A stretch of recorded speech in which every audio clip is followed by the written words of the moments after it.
You ever listen to an album that just hits you right in the feels? Today we're going to talk about those.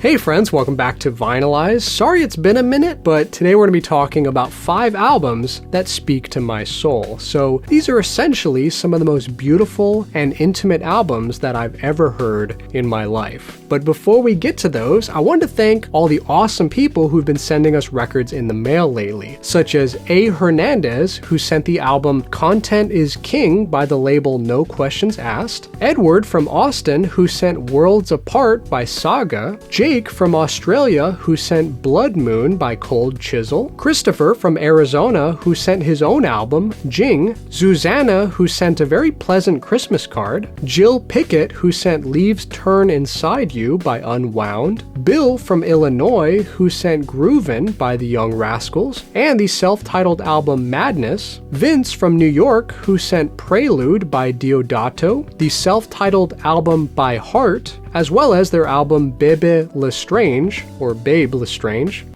I can't pronounce French, and a nice signed poster of the Parlor Tricks album A Blessed Unrest. And finally, Rod from Ohio, who sent Wish You Were Here by Pink Floyd, as well as the Pulse box set and the DVD, Apollo Atmospheres and Soundtracks by Brian Eno, as well as the CD, the Star Trek soundtrack, the Star Trek Wrath of Khan soundtrack, the 2001 A Space Odyssey soundtrack, as well as the film's Blu-ray, the sequel on Blu-ray, a Barbra Streisand DVD, and CDs of Judy Garland and Simply Red. We also got records from Renaissance, Frigid Pink, Tommy James and the Shondells, Boz Scaggs, John Phillips, Gary Wright, the Edgar Winter Group, a Whoopi Goldberg comedy record, Liza Minnelli, Krabby Appleton, a whole bunch of Steely Dan records, a ton of the Mamas and the Papas, and also a few of their CDs and DVDs, a ton of Beatles records,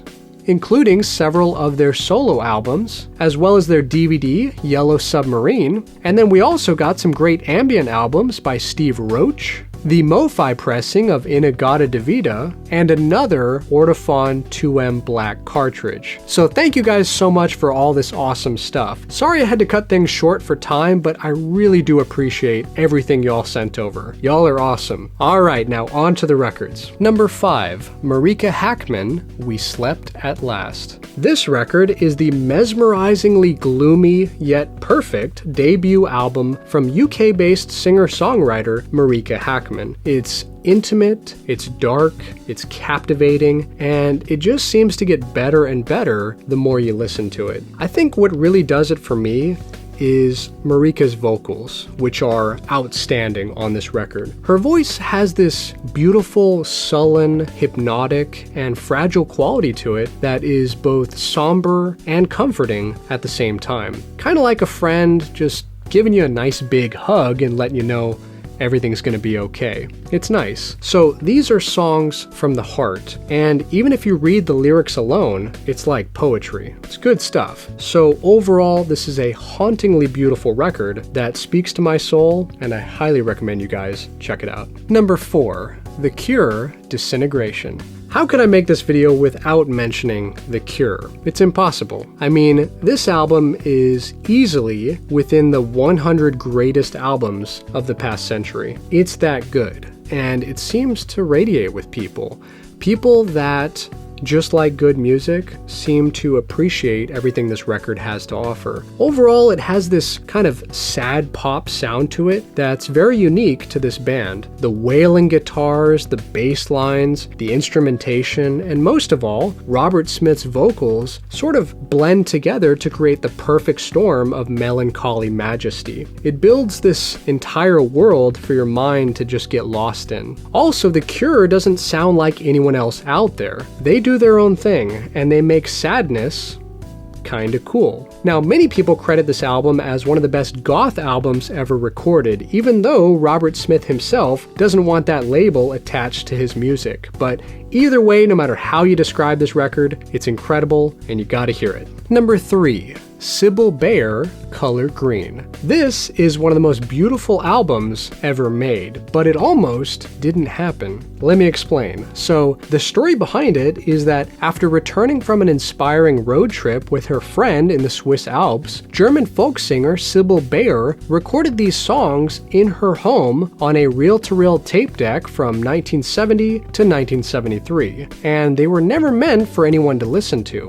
and no one did, for 30 years. But then in 2006, her son Robbie discovered them, maybe like in a drawer or something stashed away, and he took them out and he burned them onto CDs and he passed them around to friends and family sort of as a gift. And then one of them sent it to the record label Orange Twin Records, who, with Sibylle's permission, released it to the public as is. So essentially, because of its humble origins, these recordings have a very personal and intimate nature to them. It's as if Sibylle herself is right there in your living room, just sort of playing her guitar for your ears alone. It's nice. Also, since this music has no auto-tune or digital effects or other instruments, it feels more sincere than a lot of today's music. And I think there's beauty in that simplicity. An album like this just sort of reminds us that good music doesn't have to be overly complicated and complex.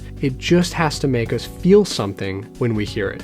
Number 2, Bohren und der Club of Gore, Sunset Mission.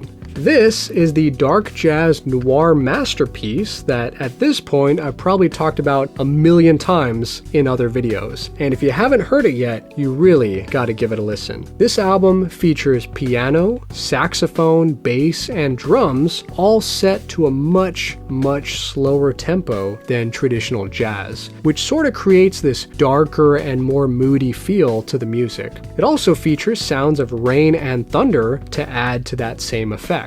So this combination makes it the perfect record to play at night whenever you just want to relax and kind of kick back after a long day. Now, even though the album itself is instrumental, it says so much without saying anything at all. It's smooth, it's cool, it's deep, it's introspective, and it forces your mind to slow down and sort of ponder things for a while. This is an album of quiet contemplation. If you're working, or you're writing a paper, or you're studying, or whatever, this is good music to help you concentrate. And it's not like as in your face as pop music would be. So basically, you can actively listen to this, or you can passively listen to this, and either way, you're still gonna love it. Number 1, Lo, I Could Live in Hope. This one is another gem that I discovered right here on YouTube, and I'm so glad I came across it because after all these years, it still holds up. It's still just as amazing as the first time I listened to it. All of the songs on the album are wonderful, but especially the track Lullaby, which is by far the knockout track. It's like 9 minutes long, and it's perfect. When I first heard it, I knew the album was going to be awesome, and all these years later, I'm not disappointed. So the album itself was released in 1994, and at that time, it kicked off a brand new genre of music known as slowcore, which featured slow tempos, few instruments, and focused more on the mood of the music. So just like with Sunset Mission, this album is also perfect for quiet inner reflection. In fact, pretty much every record on this list is good for that. Now, speaking of records, unfortunately this album has not been pressed on vinyl in a very long time, which is why it can be up to $200 or more online, which is crazy. Now, I've never spent that much money on a record before, but let me know down in the comments if you have. I'm really curious. But either way, I think we can all agree here that this one desperately needs a repressing. So feel free to share this video with your friends and family, and maybe we can kind of sort of get the word out there. Now, what are the 5 records that speak to your soul? Share it with us down in the comments below so that we can all, know what you like. And if you love vinyl records as much as I do, feel free to smack this red subscribe button right here and hit the bell notifications so you won't miss out on the new videos. And until next time, friends, keep spinning that vinyl.